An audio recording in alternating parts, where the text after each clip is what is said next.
May samanan kabsat nga naragsak nga gundaway nga akas iti pastoryo.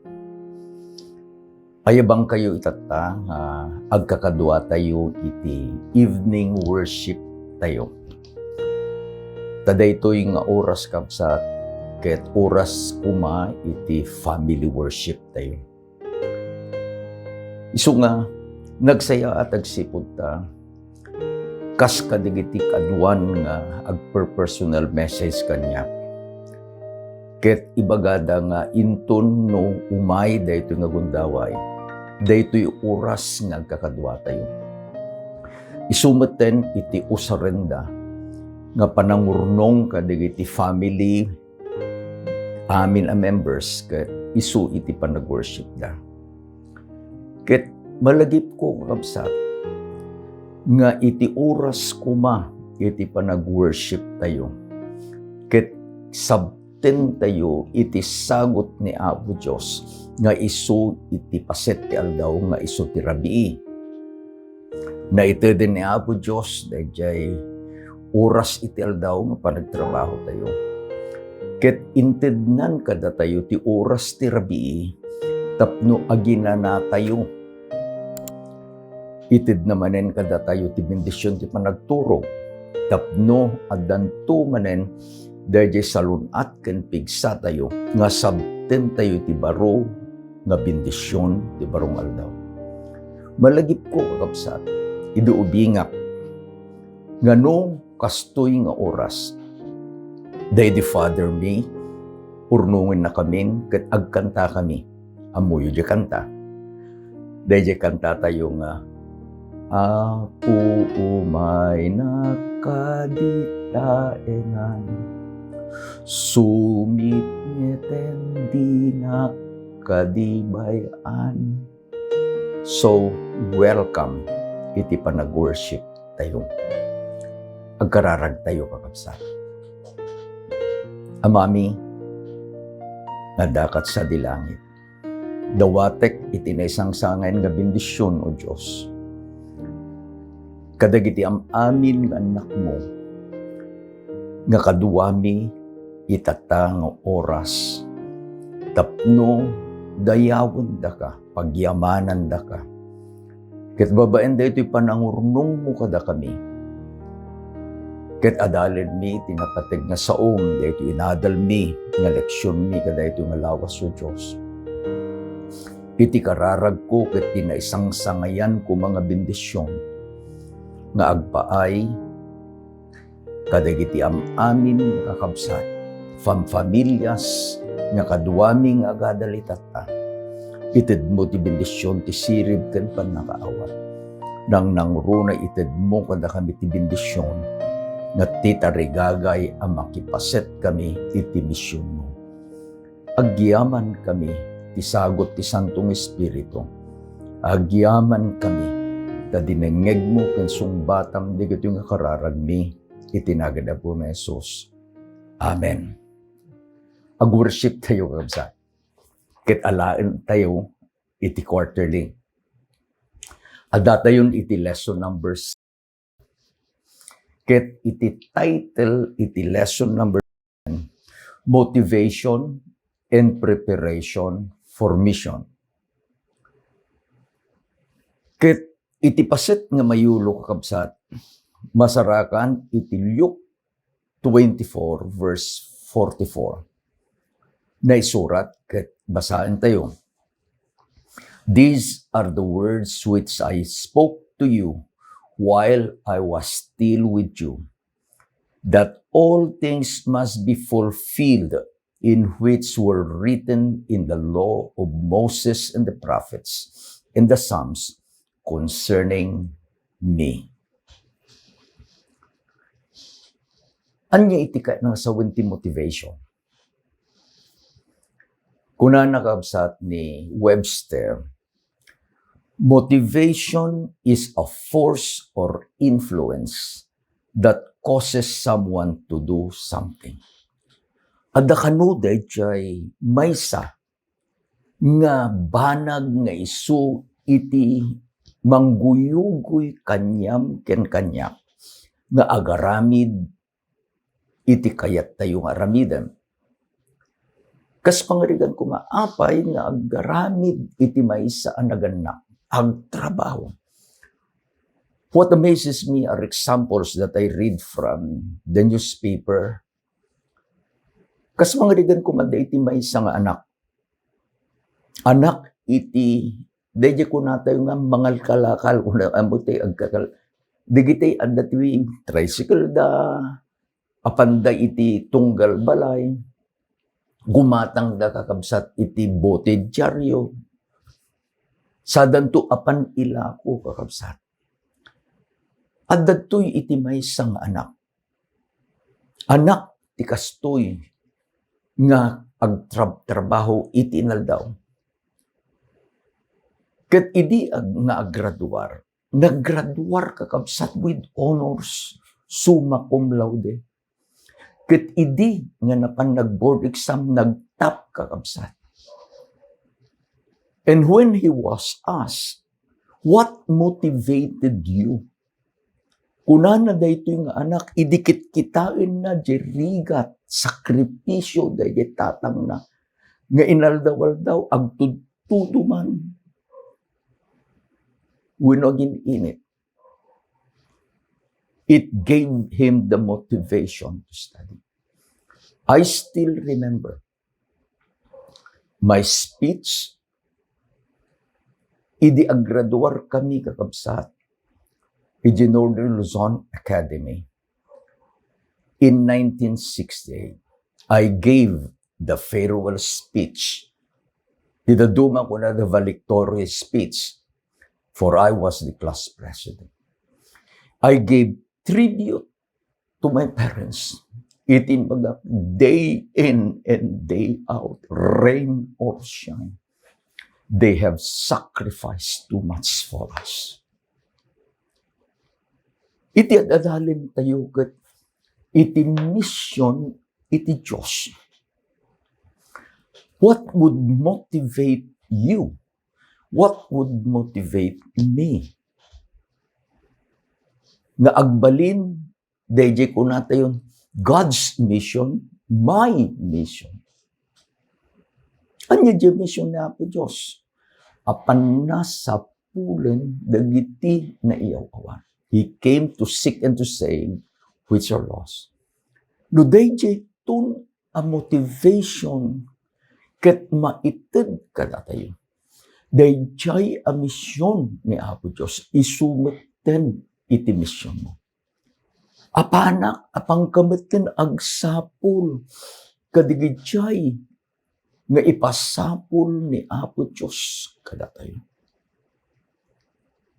Adda kakabsat iti dua apaset iti lesson tayo. The title is Motivation and Preparation for Mission. Umunang apaset, what should motivate us? Mikaduang apaset, what preparation was me do? Tapno, agbalegi tayo, iti misyon. Anya iti kuna kakabsat, iti lesson tayo. Anya iti kuna, iti Biblia. Daytoy ko kabsat nga motivation, ket naited kadagiti adalan. We'll be studying about Luke chapter 24 verses 1 to 12. Anya daytoy, naisurat kakabsat, dayjay ayat, dayjay sakripisyo, dayjay death ken resurrection ni Apo Jesus nga agpaay iti managbaso. When you will know, when I will know that I was, you are the reason why Jesus died. But you are also the reason why. I am the reason why He rose again. Niluk kakabsat ni istoryana. Nasapalaunay iti bigat iti Domingo, first day of the week, kuna na ni Lucas, very early, ni Maria Magdalena, ni Joanna, ken ni Mary nga ina ni Santiago, ken dagiti daddu mga babae. No alahan tayo kapsat, verse, chapter 23, digiti simuro, ken ni Joseph of Arimathea, nakita da iti panakaidulin iti bangkay ni Apo Jesus ijetanem ni Joseph of Arimathea. Ket ammo tayo nga kunanan ni Lucas, nagawid digito nga babae, taapay, aldaw iti panagsagsagana, ket insagana da digiti bangbanglo, they prepared the spices, and the wonderful thing is, ket nagnilin da akas iti bilin. So nalpas da may kapitong aldaw, Sabbath, malagip dagito nga bayi nga apandang nga kitaan da tanem ni Apo Jesus. Tugot da digito nga spices digito bang balong inaramid da. Idi nga nakadanon da, nakita da, nga nakalukat digito batu nga isu iti panang rekep da kadayjay nga tanem. Ket idi nga nakita da, simrek da kakapsat, saan anasarakan iti bagi ni Jesus sa jay. And then, adda iti dua nga lalaki kunanan nilyo, nga iti kawus da were shining clothes, ti makder iti abay da, ket in bagada. Luke 24 verses 5 and 6 na isurat ket basahin tayo. Why do you seek the living among the dead? He is not here, but he is risen. Pay asapulin nyo, ti sibibiyag kadagiti natay. Awan ditoy, tanagungaran. It warmed their hearts. Here is the good news. The good news is Jesus has risen. Jesus is alive. Ket napanda kakabsat, in bagada daytoy akapadasan da kadagiti adalan. Saan da nga namati? Kuna dagat, your words are just like tales. Ngayon ni Pedro kakabsat, ket ti mother nagtaray, kadua na digiti adalan. Ket adday iti sabali, saan nga inbaga ni John, wenno ni Luke, no sino na ito'y kakabsat, nga adalan, nga timaray, ket kunana, and he outran the other disciples to the tomb. Ket idi kakabsat nga nakadanon metten ijetanem. Anya iti nakita na. He saw clothes lying there. Adadtoy ijetanem. Nakita na adadjay kakabsat. Iti dayjay manlinen apuraw nga isu iti pinangbalkot ni Joseph of Arimathea kadayjay bangkay ni Apo Jesus. What motivated them? What motivated them? And here is the good news. Idin kakabsat nga daytoy nga disciple adday jarwangan. Ngayon ni Pedro, idin asimangpet, tanaud-udi nga rod. Kadwa na digiti dadubang adalan. Simrek kakabsat.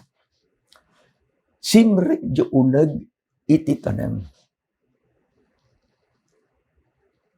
And Peter saw something that changed their life forever. Anya dyan nakita ni Peter kabsat. In surat ni John chapter 20 verse 8. Get ko na, and the handkerchief that had been around his head, not lying with the linen clothes, but folded together in a place by itself. The power of the linen clothes.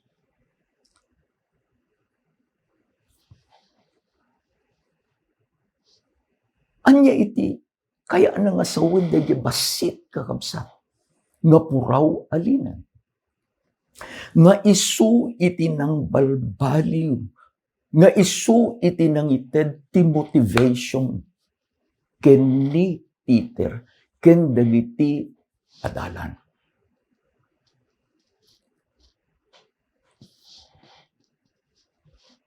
What is about the linen?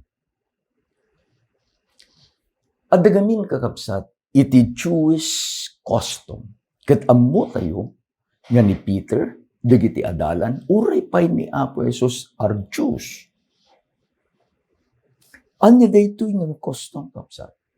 Uray pay itata aramiden tayo. Lately, I officiated a wedding, the wedding ni Cyril ken ni Myril. It was done in the campus of the Ortegas, EJ, San Fernando City, La Union. I like the place. It is a very exclusive place.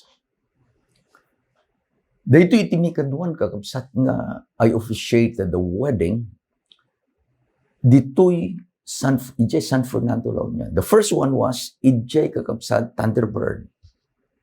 Idi nagkasar, iti may isang anak, iti may isang kabsat. Oh, they're well-to-do. Nga taga-tuwid garaw ni Michael Paguranan.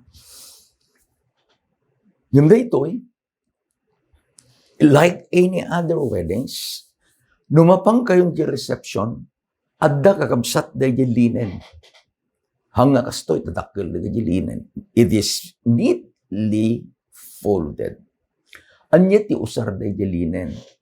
Ikabil tayo dito, daduma. Ikabil tayo dito'y saklot tayo, we put it in our laps.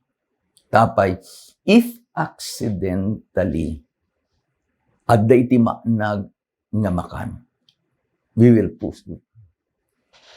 Or wipe our bodies or our clothes. Ngamaan niya iti kayat nakakabsat nga sawen, a folded linen. No kastoy, ket ikabil da jarabaw ti lamisaan, ammo ni Peter, iti kaya nga sawen. Ngem no, I'm trying to fold again, the linen. Ngem no kakabsat, the linen is neatly folded.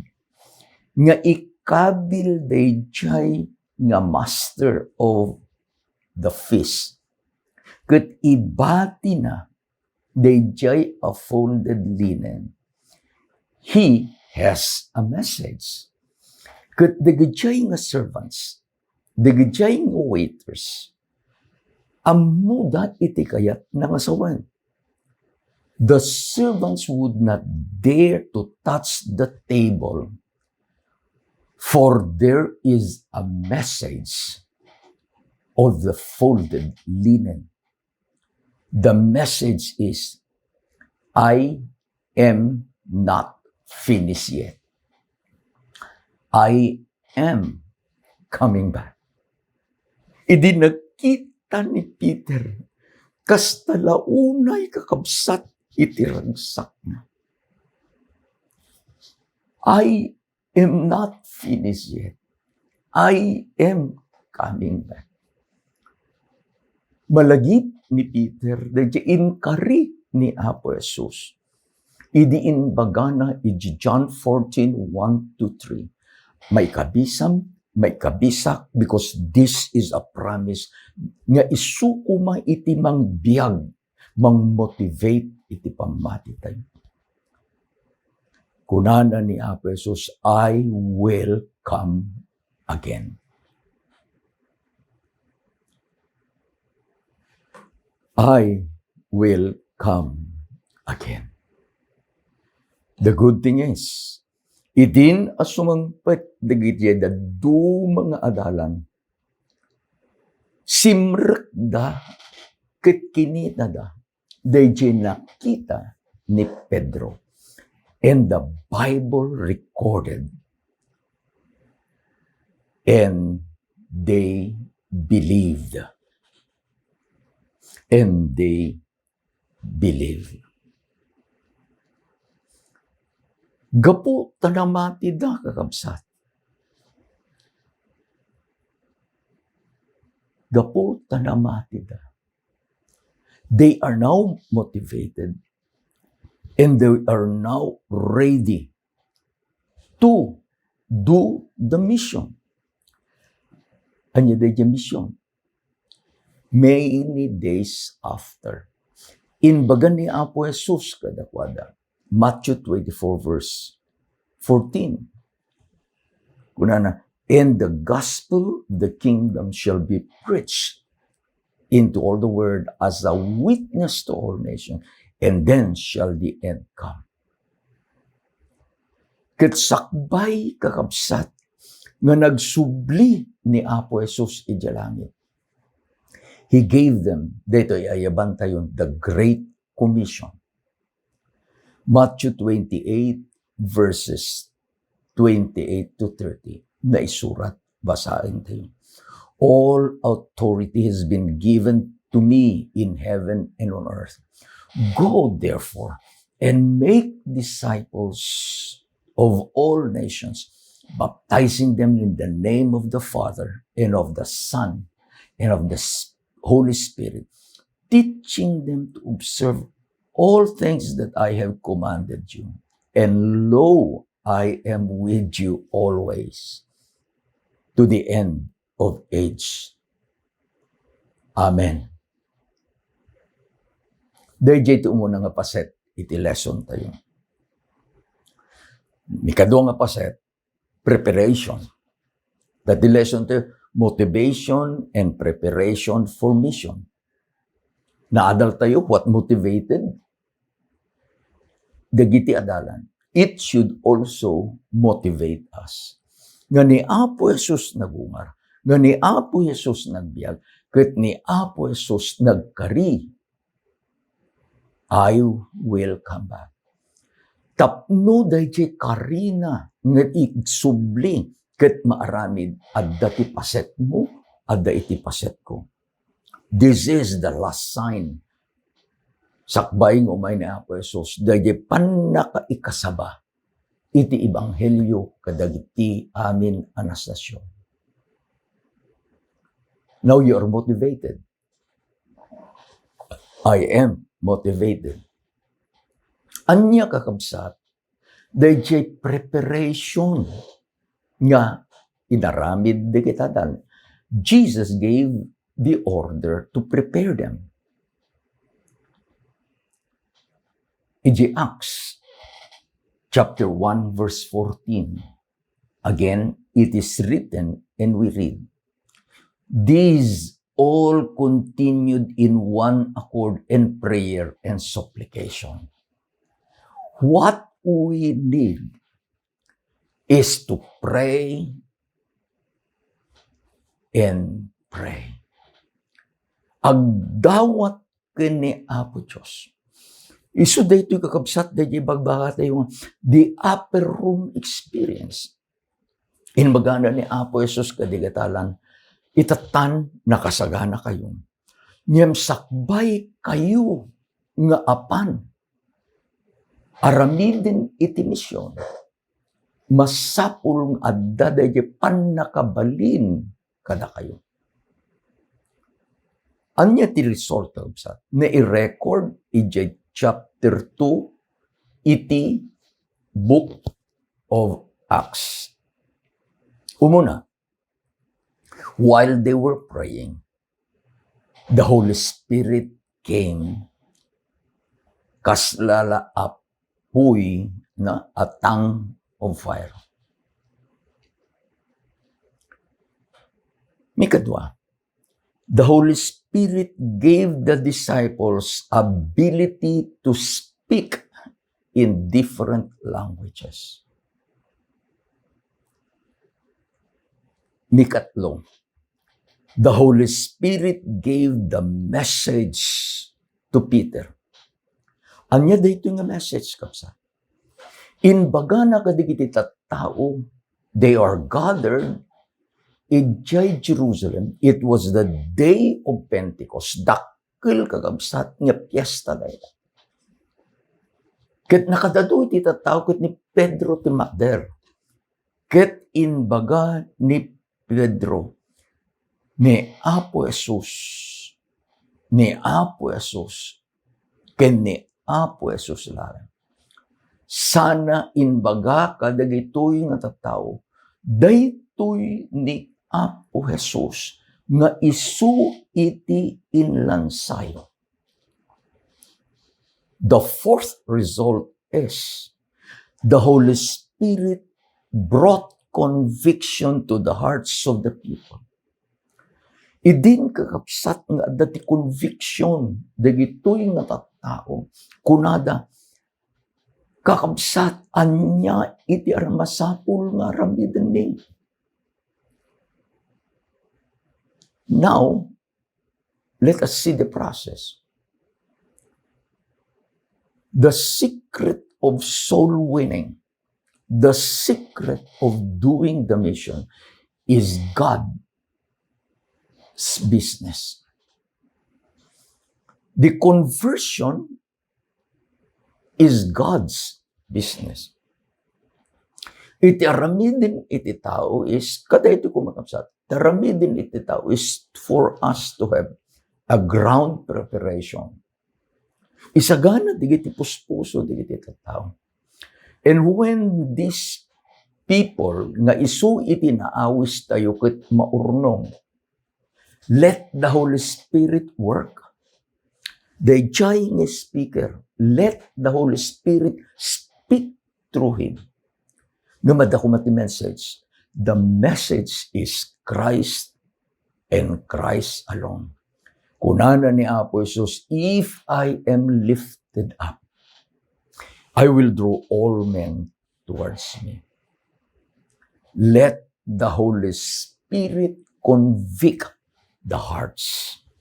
Tasaan na amin kakapsat nga agdengdeng ket karnero. Bagat kada kayo. Adda digito umay. Ngumahamin ket isudat ti ayabam. Tatikunana ni Apo Jesus, John 10 verse 16. I have other sheep in other folds. No, digitay nga nagdengeg. Digitay nga nagdengeg. Are the sheep of the Lord. They will listen. Disungbat ni Pedro, kakabsat, nagbabawi kayo.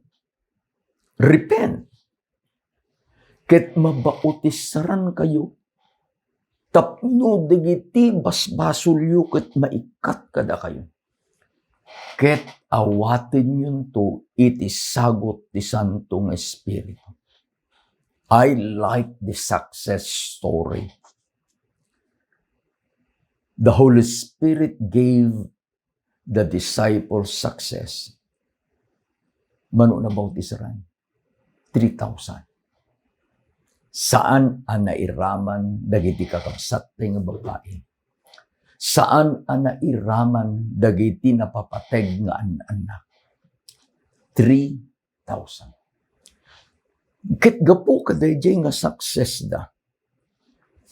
In baga kakabsat ni Luke, iti chapter 2 verses 41 to 47 iti libro na ti Acts. Dagitoy nga nabautisaran. Kadwada dagiti adalan, they continued in prayer. Ket anya iti narabid ni Apo Dios. And God added to the church daily. 3,000 plus God added to the church daily. Dayto ti kunatay kakabsat. The Great Commission. This is the reason why the church has made a new department. Daytay discipleship. The church is not growing. Ngayon ko ng pastor, nakadong mababautisran. Yes, the church is not growing until dagidjay nga mabautisran ket agbalinda nga disciple. The disciples is very important. Adadtoy ni Pedro kadwa na digiti sangapulo tawanan ni Judas. Idi nagtrabaho da. Digitoy nga 3,000.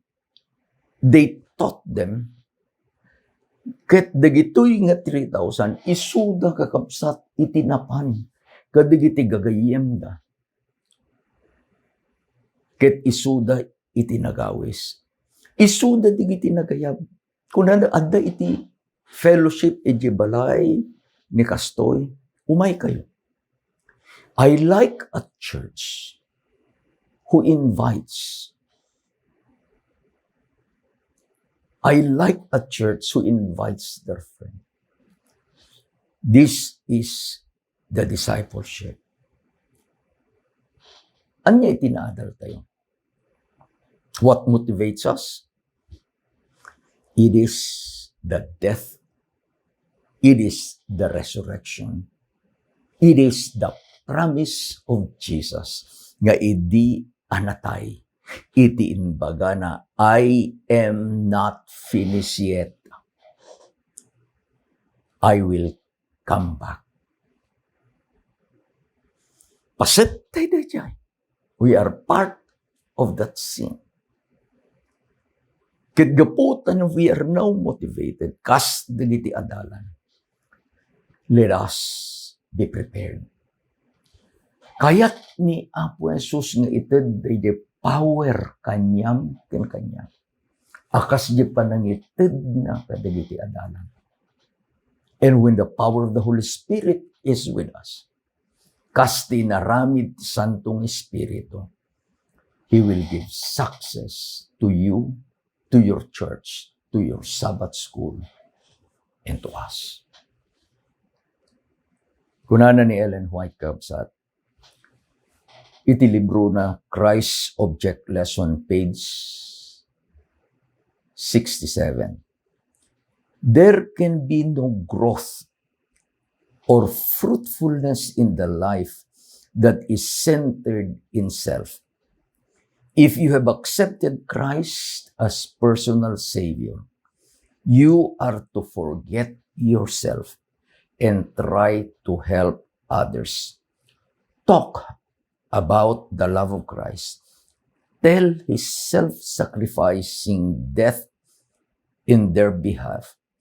As you receive the Spirit of Christ, the Spirit of unselfish love, and labor for others, you will grow and bear fruit.